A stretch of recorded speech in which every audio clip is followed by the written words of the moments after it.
Kebijakan pemerintah. Pengertian kebijakan pemerintah. Kebijakan ditulis dalam bahasa Inggris dengan polisi, sedangkan kebijaksanaan dituliskan dalam bahasa Inggris dengan wisdom.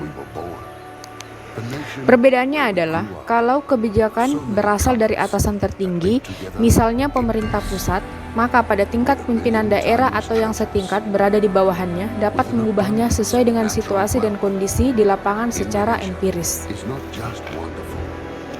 Thomas Erdy 1989 dalam bukunya yang terkenal Interesting Public Policy mengatakan bahwa kebijakan negara adalah whatever government choose to do or to do. Artinya, kebijakan negara adalah apapun yang diambil pemerintah, baik melakukan sesuatu itu atau tidak melakukan sama sekali. Isu kebijakan pemerintah dalam mengejar ketinggalan dan perbaikan keadaan, negara-negara berkembang berusaha meningkatkan proses produksi barang dan jasa dalam berbagai kegiatan ekonomi masyarakat. Untuk itu, ada dua konsep yang saling berbeda argumentasi dan justifikasinya, yaitu konsep pertumbuhan berimbang dan konsep pertumbuhan tidak berimbang. Konsep pertumbuhan berimbang bermaksud mengembangkan semua sektor dalam arti pemerataan penyelenggaraan pembangunan itu sendiri. Sebagaimana kita ketahui bahwa negara-negara berkembang pada hampir semua segi mengalami keterbelakangan. Untuk mengatasi ini, Paul Rosenstein, Rondan, dan Ragnar Nurkes menguraikan strategi pertumbuhan berimbang yang intinya adalah berupa upaya minimal yang kritis untuk memecahkan mata rantai keterbelakangan ini melalui sejumlah investasi yang dilaksanakan secara simultan. Konsep pertumbuhan tidak berimbang adalah usaha menyeleksi sektor yang akan ditumbuh kembangkan dalam pembangunan ekonomi. A. Hirschman melihat bahwa karena sumber daya manusia harus berbeda-beda pada masing-masing sektor, maka ketidaktepatan keputusan penentuan investasi ditambah lagi dengan keadaan infrastruktur ekonomi yang belum membaik, menyebabkan para investor tidak berkenan menanamkan modalnya. Kebijakan perdagangan internasional. Kebijakan perdagangan internasional ini terbagi menjadi dua, yaitu di bidang ekspor dan di bidang impor. Mari kita pelajari selanjutnya.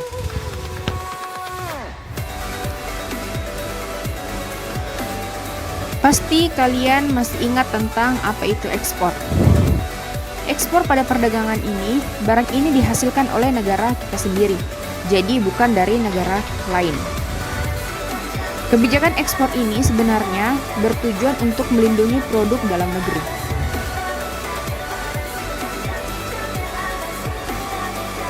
Oleh karena itu, ada beberapa kebijakan internasional, perdagangan internasional yang dikembangkan oleh pemerintah, yaitu A.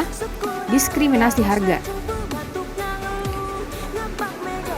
Diskriminasi harga adalah penetapan harga yang berbeda untuk setiap negara. Oleh karena itu, harga barang yang sama dengan negara A akan berbeda dengan negara B. Contohnya, Indonesia memproduksi dan mengekspor kursi rotan ke negara Belanda dan Amerika. Bisa saja di negara Amerika lebih mahal daripada negara Belanda. Kenapa bisa terjadi? Karena produksinya sama persis. Jadi kebijakan perdagangan ini dilakukan berdasarkan perjanjian untuk memenangkan persaingan serta mendapatkan keuntungan yang lebih besar dari negara lain. Bagian B, yaitu pemberian premi. Pemberian premi adalah kebijakan yang diambil untuk memajukan ekspor. Dalam bidang ekspor sangat beragam, yaitu ada 3, bantuan biaya produksi, pemberian pajak, dan fasilitas lainnya.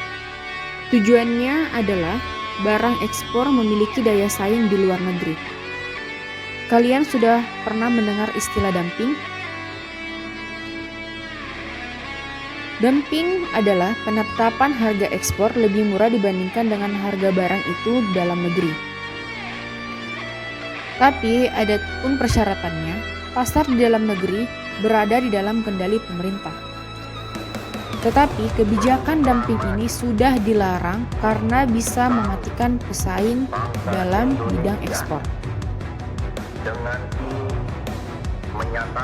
Kebijakan yang kedua adalah di bidang impor. Bagian A, yaitu kuota. Apa itu kuota? Tetapi kuota yang dimaksud di sini bukan kuota internet ya. Arti dari kuota ini sendiri adalah jumlah total barang impor dalam suatu periode. Kuota impor ini sudah diprediksikan sebelumnya, sehingga tidak mengganggu industri dalam negeri. Adapun kuota impor tidak berlaku bagi negara penganut konsep perdagangan yang bebas. Lanjut bagian B, yaitu tarif. Apa yang dimaksud dengan tarif? Tarif adalah penerapan tarif tinggi terhadap impor. Adapun yang dimaksud mengurangi konsumsi produk luar negeri.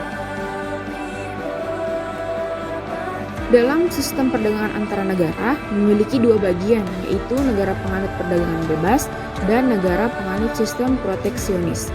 Negara penganut perdagangan bebas yaitu tarif rendah, sedangkan negara penganut sistem proteksionis itu sendiri adalah dengan tarif yang tinggi.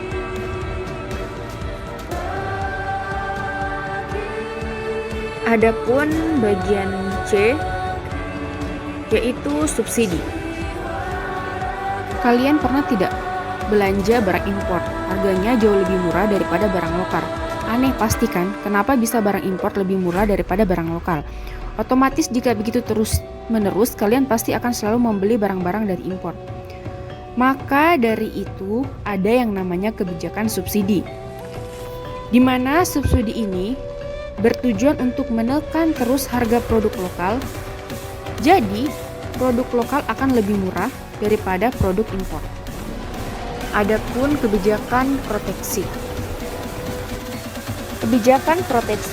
Kebijakan proteksi adalah kebijakan pemerintah untuk melindungi industri dalam negeri yang sedang tumbuh, infant industri, dan melindungi perusahaan baru dari perusahaan-perusahaan besar yang semena-mena dengan kelebihan yang ia miliki.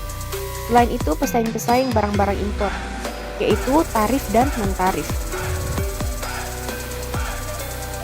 Tarif normal, yaitu tarif normal adalah besarnya persentase tarif suatu barang tertentu yang tercantum dalam buku tarif biaya masuk Indonesia, BTB MI.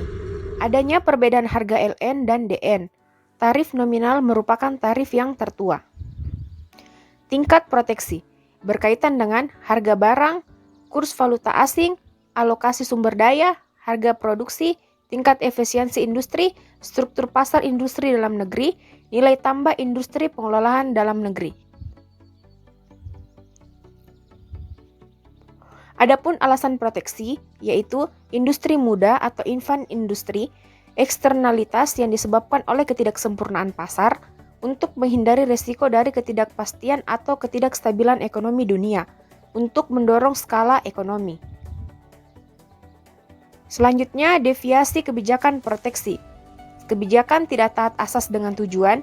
Kebijakan proteksi dilihat hanya sebagai kebijakan mikro, padahal berdampak pada makroekonomi. Penentuan instrumen kebijakan sering dipengaruhi oleh kepentingan kelompok. Kebijakan proteksi merupakan comparative advantage, terjadinya berbagai biaya dan pungutan yang ilegal. Adapun manfaat proteksi, industri dalam negeri berkembang, kesempatan kerja bertambah, deviasi dapat dihemat, penggunaan devisa menjadi lebih efisiensi, output dalam negeri bertambah, menghindari dumping oleh perusahaan asing. Adapun tujuan kebijakan proteksi adalah memaksimalkan produksi dalam negeri, memperluas lapangan kerja, memelihara tradisional, menghindari risiko yang mungkin timbul jika hanya menggantung diri pada suatu komoditi andalan. Sekian dan terima kasih, kurang lebihnya mohon dimaafkan.